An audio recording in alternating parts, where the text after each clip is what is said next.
We are constantly seeing unidentified crafts and strange anomalies in space, whether it be from satellite images or space mission videos. Official records, like this one captured by the Apollo 10, a strange orb of light can be seen passing through the frame at rapid speed.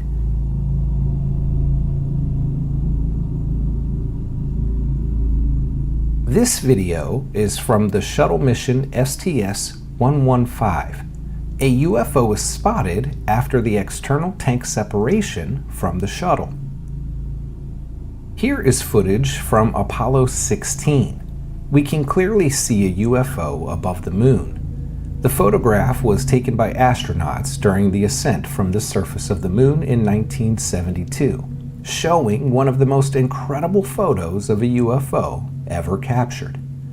The UFO is seen for about 4 seconds and captured on 16mm film in a total of 50 frames. NASA went on to say that the UFO could have been a floodlight that was on the Apollo 16 lander, but there are many people not convinced. This is a video of the re-entry of Gemini 4. Clearly, we see some sort of light following the craft for several moments before disappearing from view.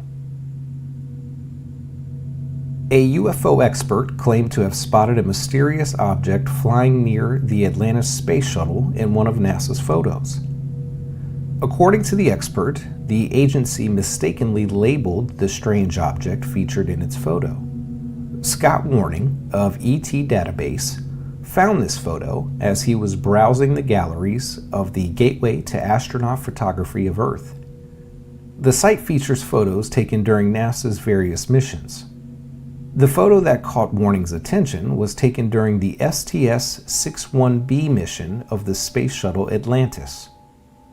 STS-61B served as the 23rd Space Shuttle mission. It was officially launched on November 26, 1985, with the objective of deploying communication satellites in space. As seen in the photo taken from Atlantis, a circular disk can be seen floating near the spacecraft. Zooming in on the image would reveal that the object has a perfectly circular shape with a dome-like feature as its center. Also take notice to the ridge-like features, which are around the edge.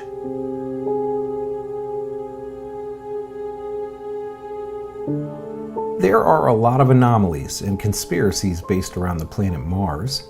In fact, one of the most critical being that all of the official photos seemingly portray everything on Mars to be the same color. It was proven that this reddish hue isn't at all what it actually looks like on Mars. It's colored this way on purpose, perhaps to keep us from noticing the apparent signs of life in plain sight. Mars is the most Earth-like planet in our solar system, with its many similar geological features, including polar ice caps and what appear to be ancient but now dry riverbeds. But is there life on Mars? Despite the controversy surrounding Mars meteorites that some scientists think contain fossils of ancient Martian bacteria-like life forms, there is no conclusive evidence that life currently exists on Mars. Or is there?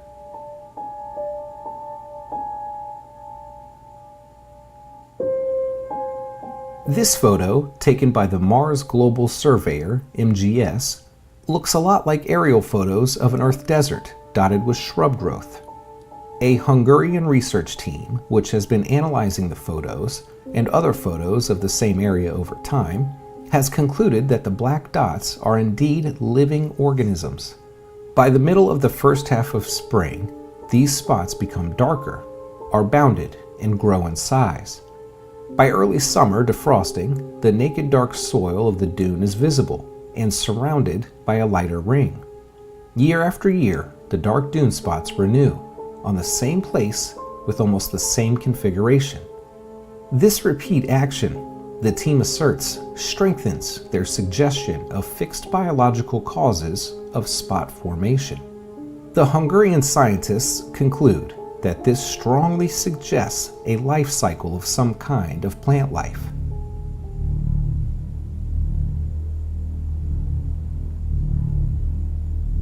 Another controversial photo, shown here, reveals much larger forms that look like spreading trees as seen from above. The respected author of the book 2001, A Space Odyssey, Arthur C. Clarke, said that they resemble Earth's banyan trees.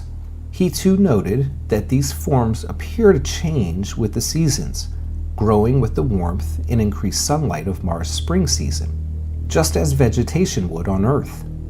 But NASA has likewise explained these shapes as some kind of freezing, defrosting phenomenon, or a part of just the bizarre geology of Mars. Both theories are just that, however, theories. NASA doesn't know any better than the Hungarians what these changing forms are on the Martian surface. The only way to find out for certain is to direct one of NASA's Martian rovers to the area and photograph them. However, NASA doesn't agree, so the theories continue to fly. One of the most fascinating images from Mars shows a ribbed tube or tunnel-like structure, partially covered by the surface terrain. The structure appears as if it's been unearthed by some geological process. It resembles the so-called glass worms discovered in other photos, although this one lacks the transparent or translucent quality of the worms. The official NASA stance on these structures is that they are quite natural and are in fact dune trains, rows of sand dunes. In an article titled "Is This an Artificial Construction on Mars?" compares these photos with another photo of actual Martian dune trains, and they don't look anything alike. While the photo of actual dunes indeed looks like sand dunes, these ribbed structures simply don't look the same. These are, without a doubt, the most fascinating objects yet photographed on the surface of Mars. They look like long, translucent tubes supported by rows of bright arches. In several tunnels, we can see what appears to be lights on inside. Jeffrey McCann and Joseph Skipper, both researchers in Martian anomalies, call this image the real smoking gun as to life on Mars.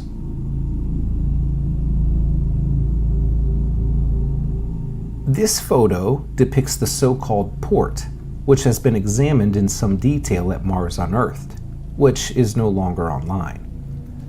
This highly geometric structure, appearing on a Martian cliffside, looks like an artificially constructed two-story building. In the opinion of an officially published article, the first floor walls of the port are facing the camera. The second floor is a well-defined square and is turned at a precise 45-degree angle to the first floor. Centered in the midst of the roof of that squared second floor is an abrupt, sharp circle, just as helicopters would use on our tall buildings. Near this structure, the article continues, is a large, open, U-shaped culvert or conduit out of which is flowing a great deal of liquid.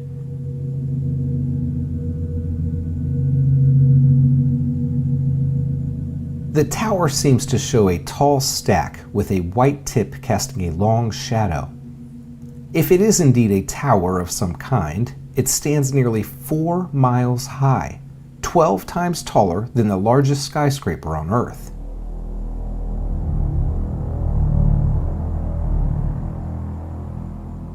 The Cydonia region of Mars seems to be full of weird anomalous structures. Southwest of the infamous face is a group of features that have been called pyramids. With their relatively smooth triangular sides, they bear a striking resemblance from the air to the pyramids of Giza.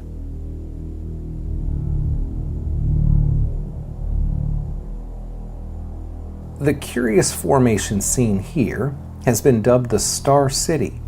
It's a complex structure that some researchers say show walls of artificial construction. The structure is located near a large area of strange patterns and other curiosities that look like tubes and tunnels.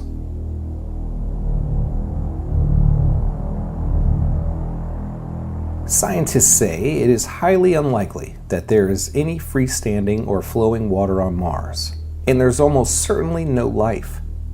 So we'd like to get a good explanation for this photo taken by the Mars Express orbiter. In contrast to the surrounding familiar rust-red rock, is this ribbon of blue-green, apparently water. If we were to see such a feature in an aerial photo of Earth, we would quickly assume that this is a body of water. The US orbiters typically don't reflect such colors in any other photos. In addition, numerous dry riverbeds can be seen all over Mars, seemingly validating the idea that water was once, or still is, on Mars. And even more recently, apparent lakes were also located on Mars by probe photographs.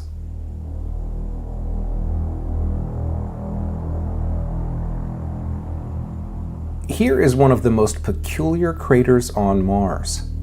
Taken by the Mars Global Surveyor, the photo clearly shows an ordinary-looking crater with something strange inside of it.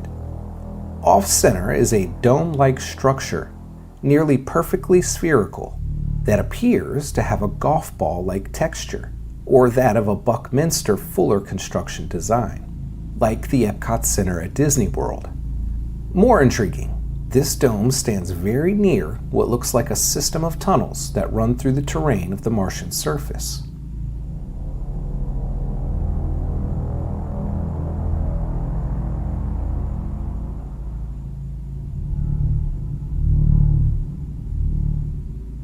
This photo of a mysterious object on the surface of Mars was snapped by a Mars orbiter from 165 miles up.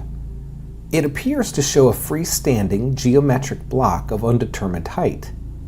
It immediately brings to mind, of course, the alien-created monolith from the film 2001: A Space Odyssey. The object seems to be standing freely on its own, erected from the soil.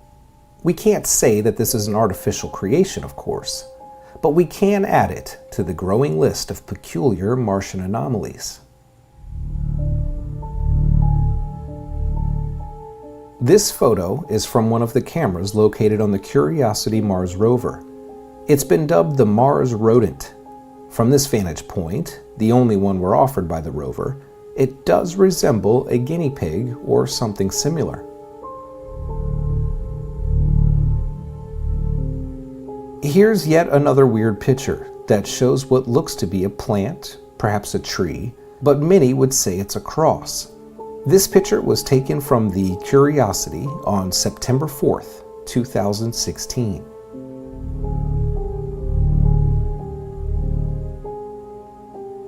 Are Earthlings really the only ones surveying the surface of Mars? NASA's rover images show lights moving around above the surface of Mars as if flashlights or floodlights surveying or looking for something. Lights have been seen in Mars images before, but they have been explained by NASA as cosmic rays striking the photosensor. But how do we account for lights that move around in a controlled manner, such as these?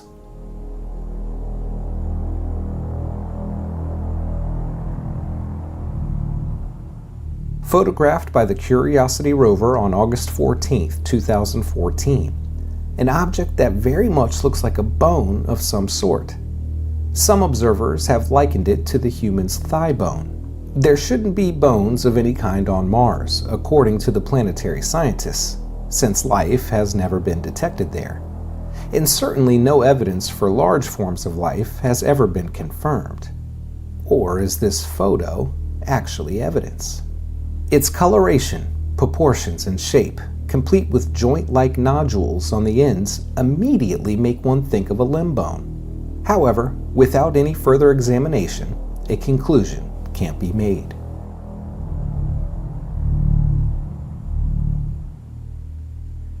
We can clearly see the eyes, nose, mouth, hairline, all resembling the likes of a human head. Is this head of a statue from some ancient Martian culture, perhaps? You decide.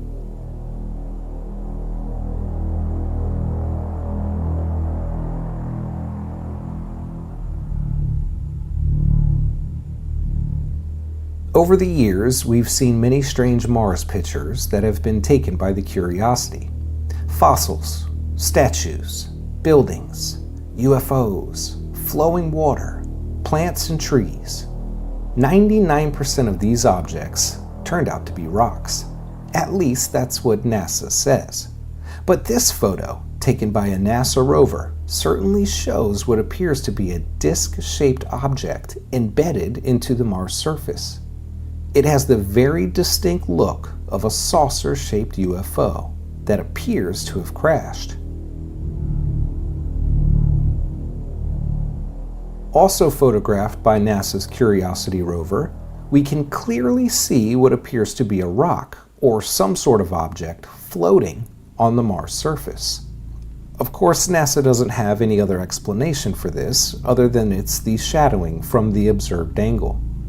But if we color correct the photo to enhance the outline, we can see that the object is apparently levitating.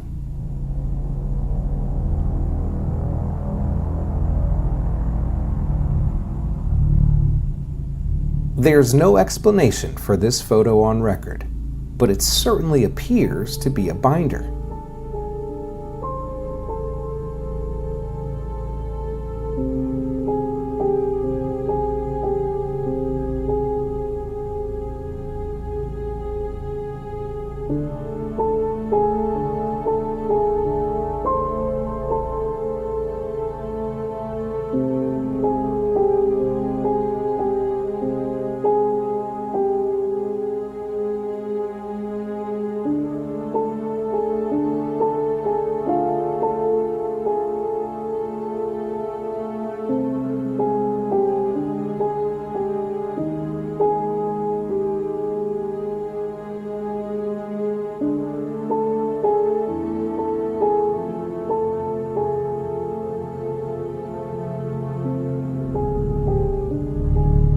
The subject of UFOs in particular has been relegated to tabloid journalism, the arena of science fiction.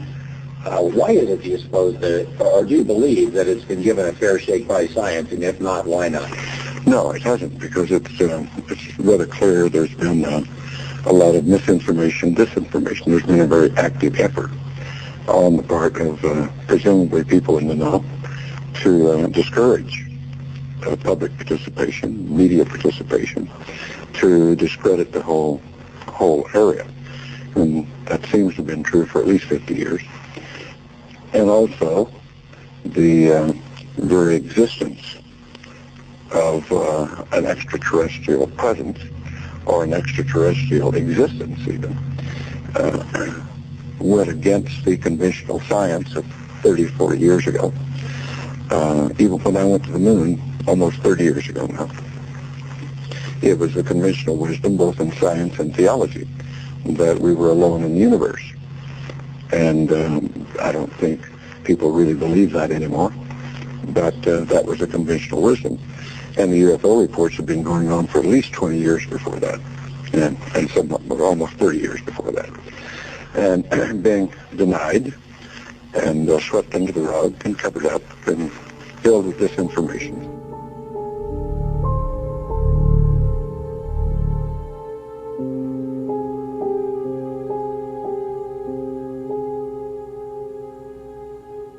Did you know the moon landing footage they said was live was actually edited first? It's true, and this was confirmed. So why did they tell us it was a live feed when it really wasn't? I came across the records and testimony of John Lear, a former CIA pilot, retired airline captain, and son of the Learjet inventor. John Lear has flown more than 150 government test aircrafts, has won every single award granted by the Federal Aviation Administration, holds 18 world speed records, worked with 28 different aircraft operations, and is considered one of the most highly decorated individuals in aviation. This man's credentials are bar none, needless to say, and he recently started speaking out about NASA's secrets. John Lear says we have been mining on the moon for 40 years and have also sent man to Mars several times. He also said NASA has space missions that are kept from public view all of the time. Lear has a very early collection of moon pictures from NASA before they got good at photoshopping and manipulating their photos. And just so you know, you can't order photos directly from NASA, but you can from the National Space Data Center and other NASA contractors. Lear said in an Apollo 8 photo, it shows what looks like a city complete with roads and lights. In addition, he claims to have pictures of construction cranes and other signs of mining on the moon also. NASA's Lunar Orbiter, photo 3162, shows a strip mine with buildings, says Lear. He also confirmed that photos before the 1970s were not photoshopped as they are today, and the government is specifically hiding these buildings now.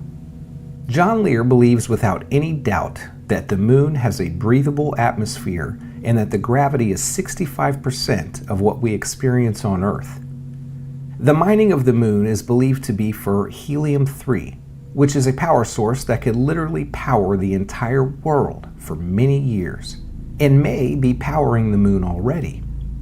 Lear says we went to the moon in 1962, and the famous moon landing of 1969 was just a show for the public.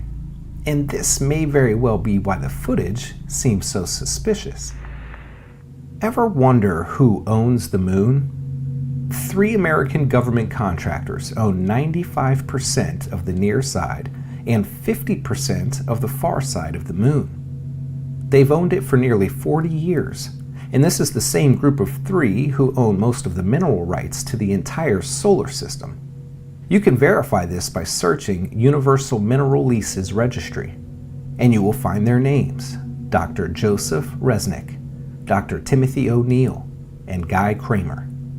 Resnick and Kramer are also involved with HAARP, the somewhat secretive military and government program based in Alaska. This likely means HAARP is used for much more than what they're telling us. Did you know there was an actual space treaty signed that said no country shall own the rights to space? But I guess that doesn't apply to these 3 individuals. John Lear says every single planet in our solar system can justify life. He also says the sky is not black on the moon, and that's why if you take a negative photo of the moon, the sky in the background looks tampered with in many places. This could also explain why we see no stars in the background of the photos on the moon.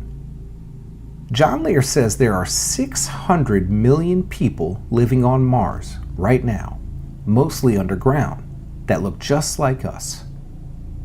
Richard C. Hoagland, a physicist with a background in astrophysics, also confirms there are buildings on the moon. He says most of the buildings are from ancient civilizations, but some are also new. He also believes that we're mining the moon. Both Hoagland and Lear believe the moon is not a natural source, meaning it was towed into place and placed into orbit. They both also believe the Earth was around before the moon. Hoagland said specifically that earthquakes on the moon ring like a bell, proving it's artificial or hollow. Both Hoagland and Lear also confirm a very visible tower in numerous photos on the moon. This tower is estimated to be 6 to 7 miles high and points directly at Earth at all times. Some call this tower the Soul Catcher. And there's another huge tower on the far side of the moon, known as the Tower of Babel. This footage was captured by a Soviet moon probe in 1965, clearly identifying an extremely large tower of some kind. One of the photographs that have surprised most people was taken of the surface of the moon and made available when Google launched software allowing users to search the moon and explore it. It was not long before some people said they had seen a large figure walking on the moon's surface. No one has really been able to explain just what the figure is, but NASA did give their version. They said it was nothing more than some dirt on a lens of the camera.